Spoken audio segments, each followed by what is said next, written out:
Hi, I'm Sean Smith, and welcome to the second installment of my YouTube series, Don't Diss My Ability. Today's topic is the stigma of disabilities, and sometimes the stigma around the stigma of having a disability. And I know that can be somewhat confusing. We'll come back to that later. The stigma around disabilities depends on the actual person. Perception is reality. If the person with the disability believes that there is a stigma, you won't be able to convince them otherwise. And a lot of times that's because they haven't come to grips with their disability or embraced it in some cases. So the stigma around disabilities can be especially challenging. And when I talk about the stigma around the stigma of disabilities, I'll talk about a situation that I found myself in. Because I have a neurological disability, which is considered a mental disability, A.D.H.D. inattentive type, or any other type of attention deficit hyperactivity disorder, people have a hard time really understanding or coming to grips with the fact that I have a disability because I'm able-bodied, I'm well-spoken, and I'm educated. So they don't really see it. And so I've come up with kind of a term that I use as disability horns.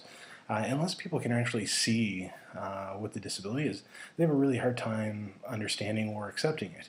And part of that is because of today's culture where if someone were to tell me something, and I'm just as guilty as this as anyone, the next few words that come out of my mouth are, prove it, show it to me.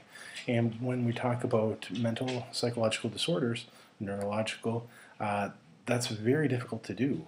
You can't just open up your brain and show someone that there is something in there that's not quite working. Now, it's not to say that there isn't. It's just not as easy to show as it would be, say, someone who's in a wheelchair. So it's a very challenging part. And when we think about people who do have, say, physical disabilities or physical limitations, it's much easier for people to understand or accept that they do have a disability because they can see it.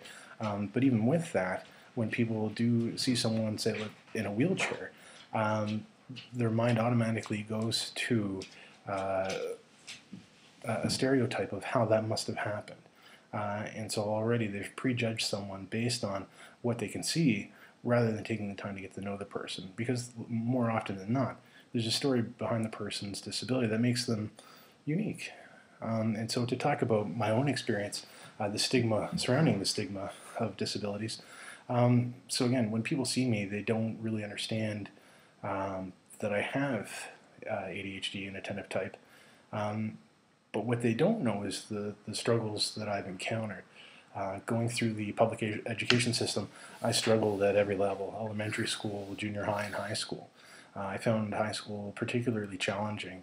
It consisted of 3 years, grade 10, 11, and 12. So in the 3 years, it actually took me 4 to complete high school. Each semester consisted of 4 classes, so there were 8 total for each academic year. And so I went through, I took 8 courses a year for 4 years. One semester I went 0 for 4. So for one whole half academic year, I received no credits. And I also went through summer school every summer, including my graduating year of grade 12, my second year of grade 12. And that consisted of 2 courses. And one summer I actually went 0 for 2. I took grade 10 math 3 times. I took grade 11 math 2 times, all while being undiagnosed. In fact, I'm 36 now. It wasn't until I was 30 that I was diagnosed. So I've struggled a lot. And because people couldn't necessarily see what was happening with me internally and how that would manifest, they have a hard time accepting that I have a disability now. And so some of the stories that I'll share with you are some of the experiences that I had. Now, with ADHD and attentive type, being undiagnosed and unaware that there was anything wrong, I often would lie awake at night wondering, what's wrong with me? Why can't I just do better? Why can't I concentrate? And of course that comes with, pressure from parents, teachers, peers, school administrators, basically saying, do better, think more, pay attention, do this, do that. Um, and because of that, I developed anxiety. I was very anxious, and anxiety manifests itself in many ways. And for me, it was stomach. I had a lot of stomach issues. Something that I managed to get into control later on in life, but at the time, as a kid growing up, all those years, it definitely had an effect. Low self-esteem, low self-worth. Again, perceived as I was someone who was perceived as shy, keeps to himself, quiet, because that's how I presented. Again, what people couldn't see that were things that were happening internally were struggles that I kept to myself, because no matter how hard I tried, it wasn't good enough. The answers were always try harder, do better. When the reality is, no matter how hard I tried, it didn't matter. Someone shared an example with me of someone else who has ADHD and attentive type, and the teachers would say, pay attention. And this person shared with me, that's the equivalent of telling someone who has a visual problem to say, squint more, and then maybe you'll see a little bit better. And that's just, that is not the answer.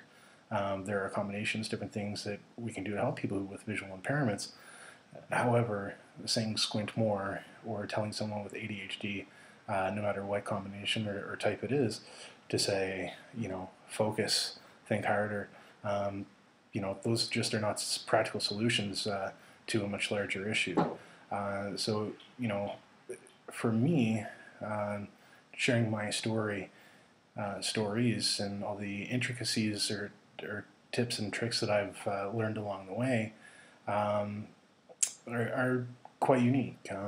One of the stories I share is about counting and learning to count.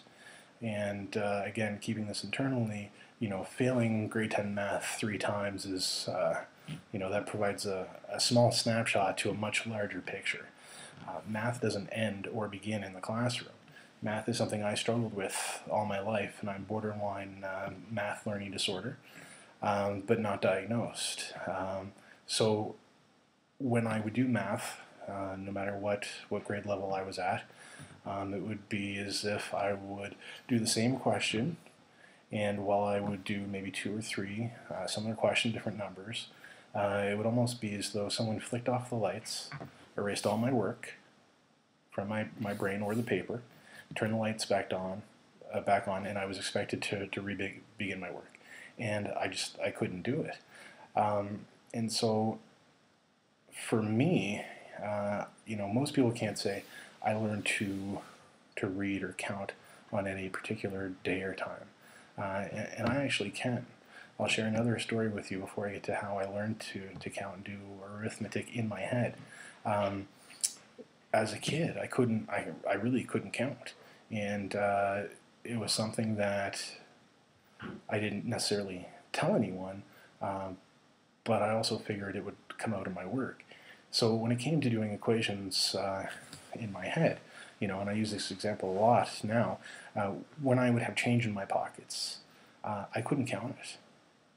I could count to an extent, but if I were, as a kid going to a store and I wanted to buy a bag of chips and a pop or milk or whatever it may be, if I had a pocket full of change and I went to count it, I couldn't do it.